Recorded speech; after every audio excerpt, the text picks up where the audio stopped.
2. Winning the War. Lieutenant Napoleon Bonaparte was probably on the sea between Corsica and France when, on the 20th of April 1792, the Legislative Assembly declared war against the King of Hungary and Bohemia.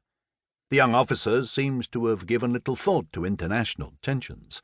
His passion was the internal politics of his native island, and he was travelling to Paris to defend himself against accusations of fomenting popular violence in Ajaccio. Nor did he show much interest in the war during that summer, even though it was proving catastrophic for French arms. So, far from blaming him for his part in exacerbating the troubled affairs of Corsica, the War Ministry promoted him to captain and awarded him back pay for a period when he had been wrongly thought to have abandoned his regiment.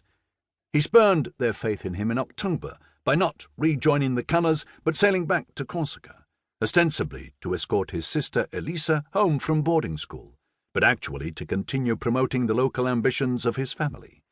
Yet it was here that he had his first taste of conflict with foreign enemies.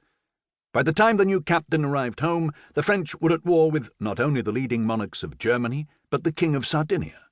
They rapidly overran many of his Alpine dominions, the source of his power, though not his title, but the proximity of his island kingdom offered the French patriots of Corsica a tempting way to prove their zeal. An expedition was organized to take the offshore island of La Maddalena, and Bonaparte was put in charge of the artillery. It was a debacle. He was lucky not to be left stranded with his spiked guns. But the luck, in which he always placed so much faith, was only just beginning. Nobody dreamed of war when the French Revolution began.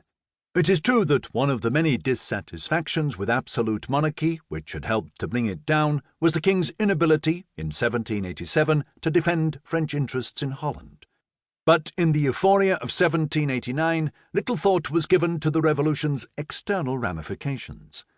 There was also widespread mistrust of the armed forces, or at least their officers. Accordingly, patriots were largely indifferent to the collapse in military discipline that accompanied the early reforms. The volunteer National Guard was now the preferred instrument of legitimate